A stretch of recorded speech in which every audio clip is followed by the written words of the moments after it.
높은 습기와 온도로 인해서 불쾌 지수가 점점 더 올라가는 요즘입니다.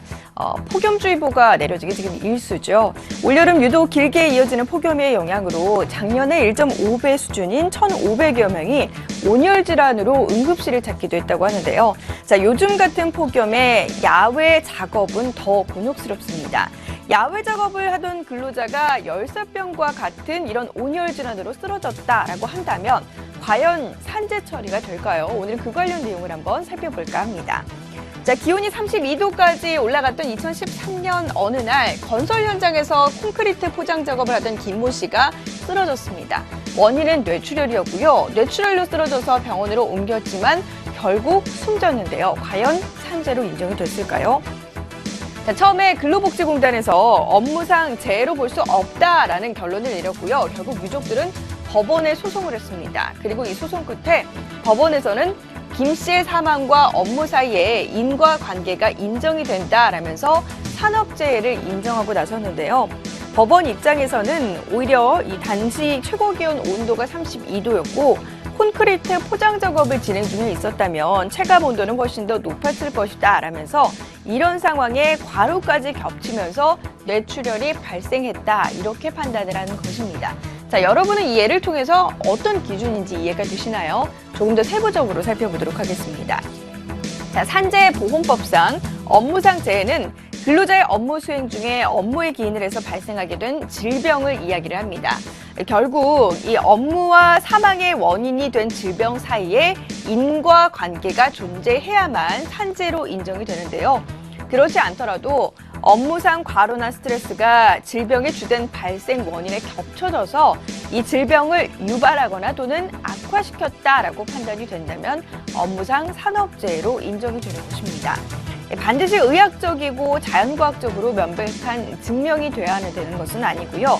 여러 가지 이제 사정들을 고려를 해봤을 때 업무와 질병 사이에 상당한 인과관계가 성립된다라고 하면 어쨌든 업무상 이 산업재해로 인정을 받을 수 있는 것입니다.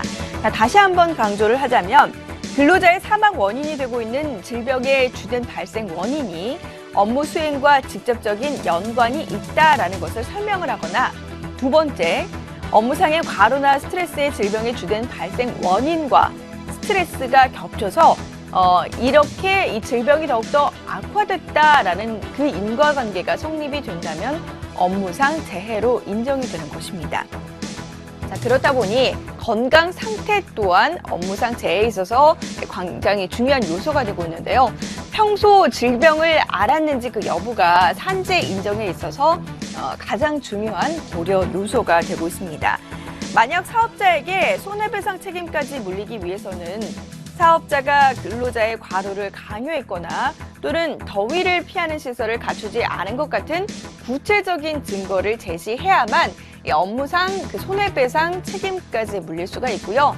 사실상 이런 구체적인 증거를 제시하기는 어렵기 때문에 손해배상 청구까지는 지금 현실적으로 어려운 상황입니다. 각종 산업 현장에서 다양한 종류의 온열 질환이 발생을 하고 있지만 상대적으로 가벼운 증상을 보이는 탈진 그리고 경련 등의 질환은 산재 처리가 다소 어려운 게 지금 상황이라고 합니다. 자, 숨이 턱턱 막힐 만큼 살인적인 더위가 계속되고 있습니다. 공사 현장에서 일하는 근로자들은 정말 목숨 걸고 일하고 있다라고 표현을 해도 과언이 아닐 것 같은데요.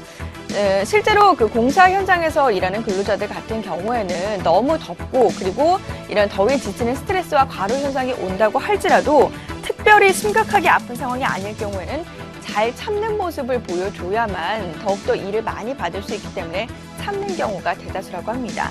산재 처리가 발생률에 따라서 업체별로 개별 실적률이 적용되기 때문에 이 같은 문제 때문에 업체가 근로자들에게 더욱더 막강한 책임감을 요구하는 것은 아닌지 이 제도적인 측면에서 다시 한번 뜯어봐야 될 때가 아닐까 싶습니다. 지금까지 팝콘경제였습니다.